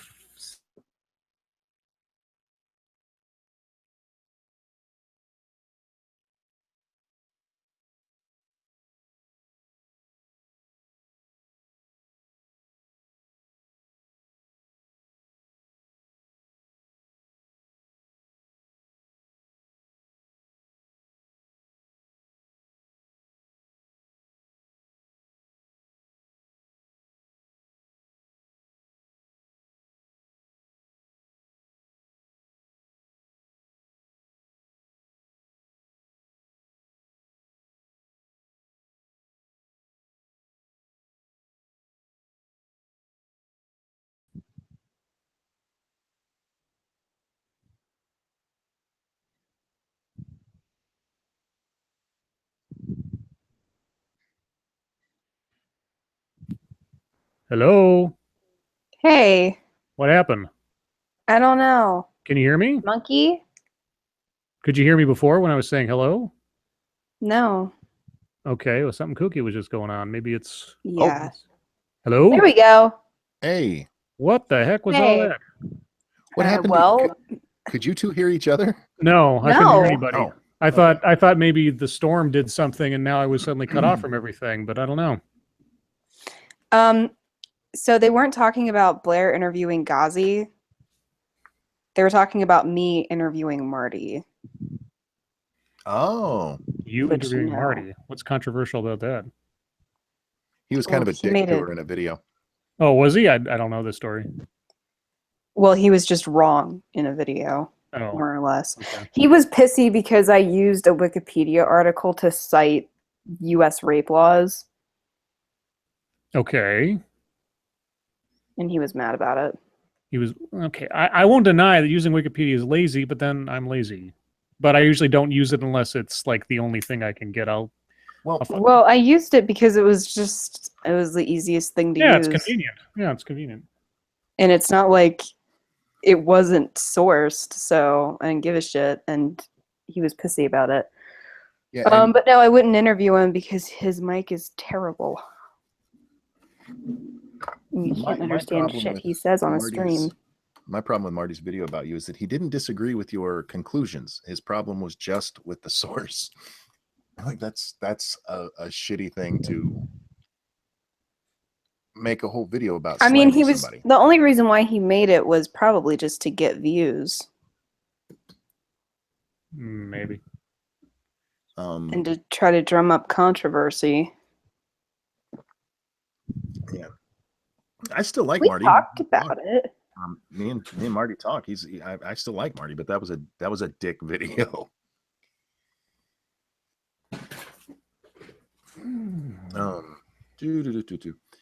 So before we lose power again, do we Or want something. to touch on anything else? Uh, And I do apologize, guys. Nothing. I try to be more what's the word, prepared. you prepared what? Well, this is actually one of the weird things about my condition. Most of the days that I watch Grandmonkey, I told you guys yesterday, I just let her run around and do her thing. I'll go play with her, but I lay on the floor because I can't sit up. And but what that does for me a lot of times is I can sit there and read news stories on my phone, or I can't really watch videos because anytime she hears a video playing on my phone, she runs over and insists on watching videos of herself. But I can, catch up on stories and find interesting things to do. But today I wasn't in too much pain, so we were actually playing a lot today, and I didn't have my phone with me very often. So you actually don't get as much from me today because I felt better. Oh, well, Well, shucks. I'm glad he felt better. Yeah. On the bright side. Yeah. On the bright side, the silver lining. But then tomorrow it'll be horrible because I probably overdid it today. Yeah, well, I'm chasing around the gremlin. Yeah, shit happens. Let's see, we're on your channel tomorrow, are we not, Monkey? Yes, my channel tomorrow, and same thing as tonight. We'll go live at 9, but I might have a Grand Monkey with me. That is, and it'll be the best Speaking of- entertainment. Stuff. This is a terrible segue, but give Scribe money, god damn it. Jesus. Grand Monkey told you to. Please. Yeah, the cutest voice on the internet said you should do that. Yeah. Aw, thanks. Monkey, I have 5 cats. Do you think that's a lot? That is a lot, but I don't judge you for it. I love cats. Yeah. Let's see Oh, what my else. Jinx can shake now. Aw, good doggy. Now, if you stick him in a freezer, he could have done it before. Ha ha Ha, ha ha. ha ha. Dad joke. Thank you. I actually thought of you earlier because somebody on Twitter made a dad joke. No, it was in my comments. Okay. I forget which video it was on, but somebody said that they couldn't stand the guy, and the reply was, "Could you sit the guy?" I'm like, oh, fuck. My favorite right now is like when somebody points out something I got wrong. I think I heard this the first time from Bill Maher, but it's such a great joke. It's like you say something and somebody corrects you, and you go like, "Well, then I must be like orthopedic shoes because I stand corrected." Nice. I love that one. I love that.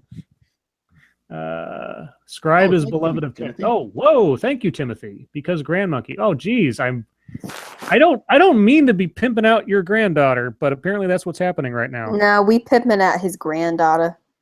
Yeah, now I Okay. should have saved her for tomorrow. SDA's I don't gone know. straight. No, we see you've got exclusive rights to her tomorrow. You just have her on and just have her babble at the microphone all day, and it'd be the best thing we've ever done. That would go viral. Just draw a face on the microphone, and she'll talk to it like it's a person. It was so cute, her trying to hand you guys her bottle. Oh. She doesn't even drink her bottle. Yeah.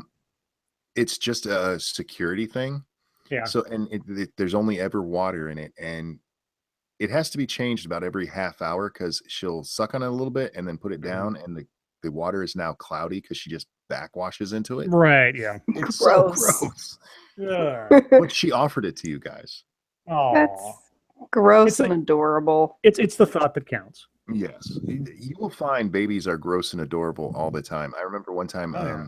when my daughter was very little, she was eating chips, and she decided to feed them to me. And the first one she stuck in my mouth was moist. Ah, gross. Yeah. They want you to But, make a Grand Monkey avatar. Well, there's already baby monkey avatars. Yeah, there's a baby monkey one. Let's see. But it's not the Grand Monkey. Oh yeah. So I Yeah. don't know if this is the reference. What happened to Better Red Than Dead tonight? She's not in. Usually have her around the chat. Yeah. Not around. I hope she's okay. Anyway. SDA, do you plan to do another series specific stream like Vampire Diaries? That was fun. Well, these two are planning to do one on Daredevil, aren't you? Yeah. Sunday. And Mara and I are in the middle of reading another book for our book club, which is why we did the Vampire Diaries, because we read the books. Mm-hmm. Yeah, so Sunday, I believe the plan right now is from 8 p.m. Eastern up to 9 for the stream.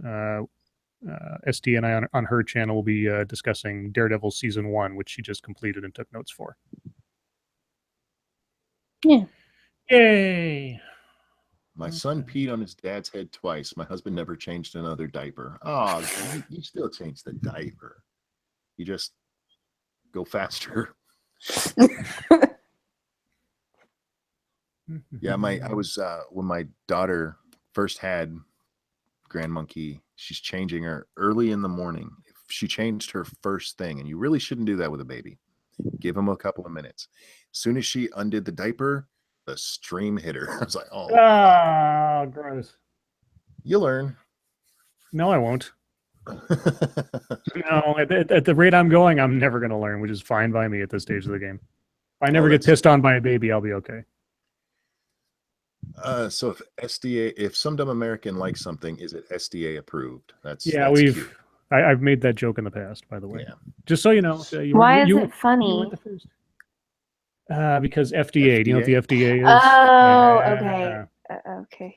Scribe Light, have you ever watched the Flash TV show? I think I've seen like an episode of it, but I'm currently with the experience of having to watch the Vampire Diaries, which I watched with a friend, which made it much more tolerable just for the sake of having something to laugh Which is at. fucking cheating, by the we way. we moved on from that to watching Supergirl, which was entertaining. Now we've moved on to Arrow. So eventually we'll get to the Flash, but currently we're not at the Flash.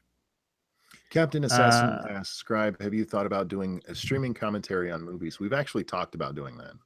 Yeah, we've talked about like setting up something where the three of us can watch a movie all at once and do a sort of mystery science theater thing as we watch, and then upload it as its own video, not do it live because of the need to time. I mean, we could conceivably do it live if we timed it correctly and just said, anybody listening to it, start the movie now kind of thing. But I don't know what the logistics of trying to watch a movie and stream at the same time kind of deal would be. So we've thought about it. We haven't gotten to it yet. We'd have to find a time to and a movie and figure out all the logistics of it. A big part of that is just the timing. I have such a small window of time to do shit right now. Yeah, and I could conceivably watch a movie and talk into my microphone as I'm watching it and just say, you know, I don't know how interesting it would be for me to just do it by myself for you, because I think that might be kind of boring if I tried to talk through the entire movie. I don't know if I'd have that much to say about it, but it would depend on the movie too. I mean, if it was Hunt for Red October, I could probably go on for days. So I could do it with reality TV shows. Oh, sure. Yeah. My wife actually tells me to leave the room on when she's watching TV because I just can't stop talking about stupid shit. I talk about all the crazy stuff in these TV shows, and thankfully my friend loves hearing me make jokes, so it's great. Oh my God. Yeah, I think it's time to wrap it up because Monkey's falling asleep and SDA's got a final tomorrow. The sad thing is I I had a have a nap. final tomorrow night. Oh, tomorrow night? Oh, I thought it was. Yeah. Whenever I think of like tests, I think of like in the morning. Nope. Well, then maybe not. Never mind then. I was What's your just final trying to be tomorrow? considerate. SDA, what's your final tomorrow? Oh, government. Oh. I hope you do well. I will. Captain Assassin says, Monkey, do Jersey Shore. Oh, My God. son bought the Jersey Shore set when it came out on DVD, and I told him not to watch it because it'll make him retarded. And, we sat there watching it like, Bud, this is making you retarded. Stop. And that's another time when I got kicked out of the room because I wouldn't stop. I'll give you cash next week when I get paid again. Thank you. Thank you, Peter. The Peter. Is the other Peter here tonight? Oh yeah, that was the other Peter. Peter Hades is the Peter, and then the other Peter is Peter Built or whatever, and that's other Peter. Peterbilt. There's the Peter and then other Peter. Poor other Peter. I know, right? Well, hey, you know, it's a cool nickname, other Peter. Sounds like side dick. Shush you. Well, Let's see. Scribe Light do Blake 7. I've never watched a single episode of Blake 7. It's what's like Blake 7? I think it's like Doctor Who's retarded little brother or something. I don't know. Oh, sweet. I like that that's becoming a description for things. Yeah, I don't know much about anything about Blake 7. I've heard about it all my life, but I've never seen an episode.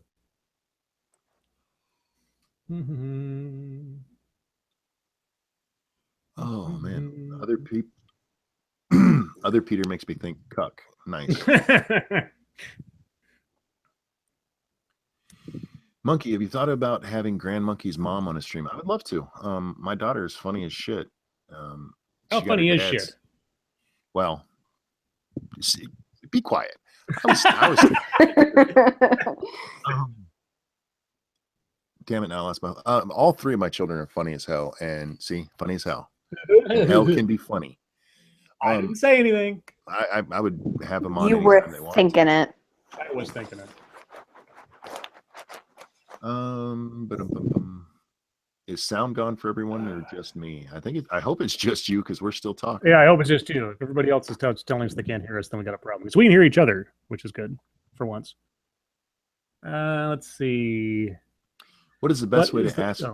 Oh, sorry. What's the best way to ask people to come to a stream? Are you talking about guests or viewers? Yeah. Polydubs, Patreon supporters stream movie watch. I don't have a Patreon, so can't help you there. Dystopian Star Trek is Blake 7. Oh, well.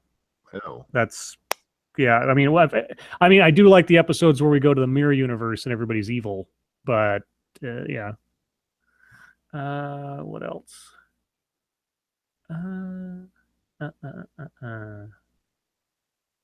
Guests. Oh, if they have open DMs, DM them or just hit them up on Twitter. Most people are there. Ask them if they'd be willing to. We just should. Don't get offended if they say no or that they can't. We should set up another scheduled fan rotation stream at some point in the near future. I don't know if I want to do we should do, if we do a rotation, we'll just do one person at a time. That's what I mean. Yeah. Yeah. But we set it up ahead of time with enough wording to say, okay, let's get a queue of people like, here's a hashtag and say you want in and we'll try to get as many people in as we can in an hour. But if we can't, then wait till next time or something. Give everybody like 5 minutes or whatever. Yeah, we can do that. And we should interview them. Yeah, we should. We'll discuss this more and plan it out. So nobody get too excited quite yet. We got to make sure we know what we're doing ahead of time so it's not too messy. Did I know that Ranting Monkey has a Patreon, Scarlett? Yeah, I know. So is that a secret? I think they were saying since they asked if we would do it on a Patreon stream. Oh, I see. Oh, I don't know. I don't know how Patreon works for that. So. Are we going to have Mara on the stream sometime? Yeah, we should have Mara on the stream sometime. We just have to have the no giggling rule in effect. Well, not only that, but leave your dick bacon at home. You heard me, girl. Yeah.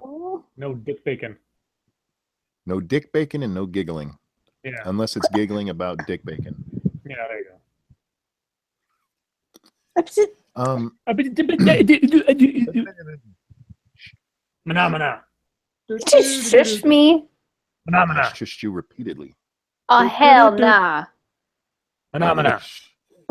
Street. What is that from? Scribe? Oh, hell no. No, that's what all you were Will doing. Smith here. No. Oh, Phenomena? Said it at some point. That's from Sesame Street. Phenomena. Do do do do do. Phenomena. Do do do do. Phenomena. That's not what I know from. I know that from. Why do you know so much about Sesame Street? Because I watched it as a kid. Oh, right. It's old. Forgot about that. Yeah, Sesame Street isn't broadcast anymore. You're right. It's so ancient. No one watches it anymore. What the hell's wrong with you? No, I know, but like it started a while ago. It started a while ago. You're making fun of me. SDA's idea for one channel streaming is a good one, or one channel for streaming. It is. Except, but we wouldn't have a way. I don't think that was my idea, was it? Yeah, only one of us would be able to monetize it if we chose to, and if that one of us wasn't around to start the stream, then we couldn't stream. So, yeah. Unless we did like a whole separate thing where we all had like shared custody of the channel or something. I don't even know how that would work.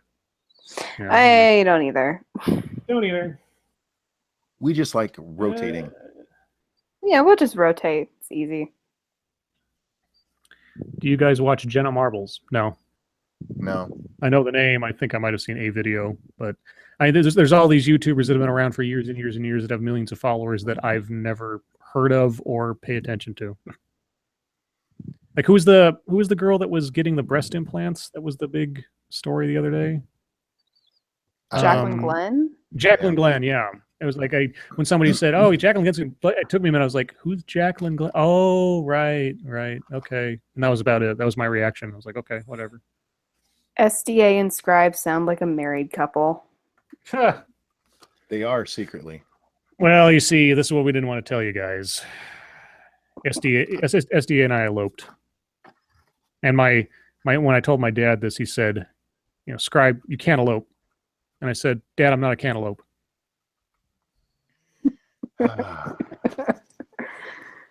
Way to turn it into a dad joke. I know, and I even used my dad in the dad joke. It's We're at meta, the yo. 10-minute mark. Should we do last call and Yeah, put this thing last down? call. Yeah, put it out of its misery. Put it down like a lame horse. These happen sometimes, and I'm It's happy true. that they're rare, but sometimes we just have a day, guys. We just talk at you because we like you. We love you. That's why we do this. We love you. I do this because it's the only interaction I get with adults, but the rest of them love you. The interaction with what?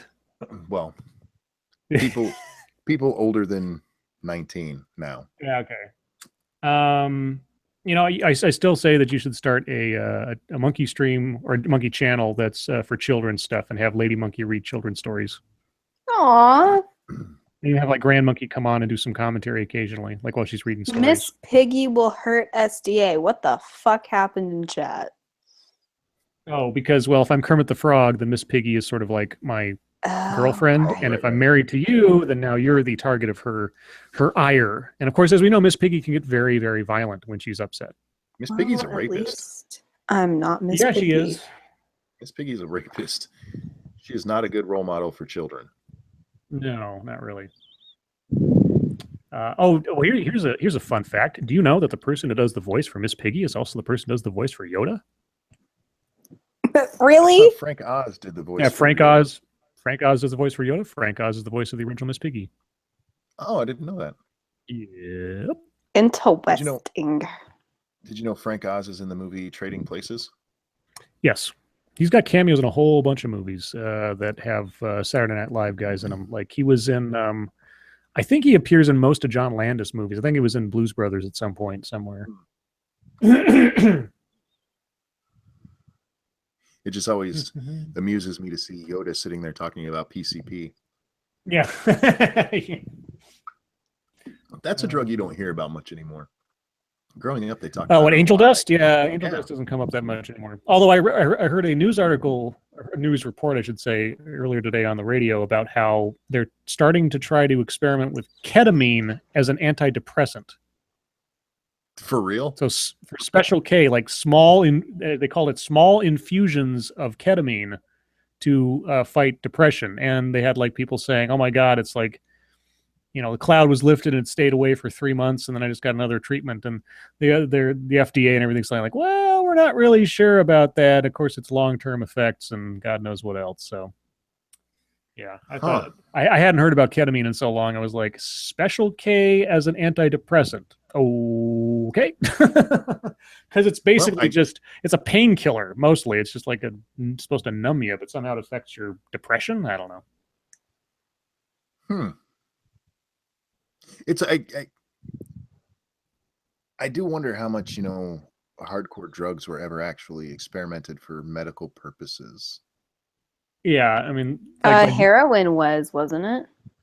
Oh, heroin Well, still yeah, is. it still is. I mean, no, yeah, I mean there's as a actual like medical thingy or something, however you want to say it. Well, opiate derivatives are used all the time as painkillers. Heroin itself, as far as I know, isn't used as a medical prescription. I mean, other things that are from the same family as heroin are used all the time, but actual heroin, I think, is not used in a medical sense. As far as I know. Been at point because that. Oh yes. Oh, in history, sure. Yeah. Yeah. Not modern times anyway. At least not in this country anyway. Heroin was invented to fight morphine addiction. That makes sense. But yeah. SDA, have you seen Muppet Treasure Island? No. That's actually a good movie. Tim Curry as Long John Silver is pretty good. I haven't seen any Muppet movies. The Great Muppet Caper is pretty much a must-see as far as I'm concerned. Muppet Treasure Island's decent. Muppet Christmas Carol's okay. Let's see what else. Muppets Take Manhattan, that's also very good. The Jim Henson series that I would recommend to anybody, it was on TV back in the late 80s, The Storyteller. See vignette anthology with Jim Henson workshop puppets and effects and everything. And it was hosted by John Hurt, dressed up as the storyteller. It was all very fantasy and really cool. Dark Crystal. I've heard they're supposed to be trying to. They want to make a sequel to the Dark Crystal using Jim Henson puppets. I think I've seen some production photos of it actually. So I don't know if that's actually happening or if that's in development hell or what's going on with that. But